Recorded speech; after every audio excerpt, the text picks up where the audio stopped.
আসসালামু আলাইকুম। কেমন হয় যদি আপনার ফেসবুকটা চেক দিয়ে আপনি দেখতে পারেন আপনার ফেসবুকের মধ্যে ডলার জমা হয়ে রয়েছে এবং সেটা সরাসরি ব্যাংকে নেওয়ার প্রসেসিংয়ে যদি আমি শিখিয়ে দেই তাহলে কি খুব ভালো হয় না? সেটাই আজকের এই ভিডিওতে দেখাবো। আপনার ফেসবুক পেজে কিংবা ফেসবুক আইডিতে ডলার জমা হয়েছে কিনা। চলে আসলাম আমাদের মোবাইল স্ক্রিনে। এই পর্যায়ে আমরা যে কাজটি করব, আমাদের ফোনে থাকা ফেসবুক যে অফিসিয়াল অ্যাপস সেটার মধ্যে চলে যাব এবং যাওয়ার পরে এখান থেকে আমরা যে কাজটি করব, এখানে আমাদের যে প্রোফাইলের যে আইকন এখানে অথবা উপরের এই যে এই কর্নারে আমরা একটা ক্লিক করে দেব।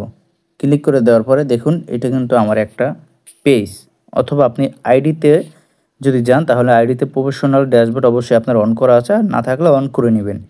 যাই হোক, এখান থেকে আসার পরে আপনারা এই যে প্রফেশনাল ড্যাশবোর্ড সেই অপশনটিতে চলে যাবেন, আইডি হোক অথবা পেজ হোক। যাওয়ার পরে এখান থেকে আপনারা যে কাজটি করবেন সে কাজটি হলো, এখান থেকে দেখুন আমাদের যে মনিটাইজেশন নামে একটি অপশন আমরা এখানে দেখতে পাবো, সেই মনিটাইজেশন অপশনে আমরা চলে আসব।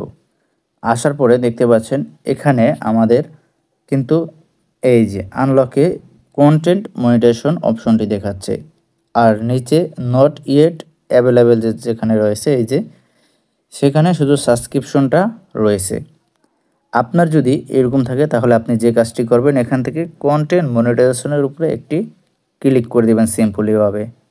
ক্লিক করে দেওয়ার পরে এখানে দেখতে পাচ্ছেন এই যে আমাদের ডলারগুলো কিন্তু দেখাচ্ছে $12.50, ঠিক আছে। এবং এরপরে আমরা যে কাজটি করব, ডলারটি ব্যাংকিংয়ের জন্য এখানে সি অলে ক্লিক করে দেব। সি অলে ক্লিক করে দেওয়ার পরে এখান থেকে আমাদের শুধুমাত্র 28 দিনের যে ইনকাম সেটি দেখাচ্ছে। তো এখান থেকে আমরা 28 দিনের উপরে ক্লিক করে এখানে নিচে 90 ডেজ এটা সিলেক্ট করে দেব। এটা সিলেক্ট করে দিলেই দেখতে পাচ্ছেন যে আমাদের সামনে $174 এখানে রয়েছে, এবং যেটা কিন্তু বাংলা টাকা প্রায় 20,000 টাকারও বেশি, এবং যেটা কিন্তু আমার ফেসবুক পেজের মধ্যে জমা হয়েছে।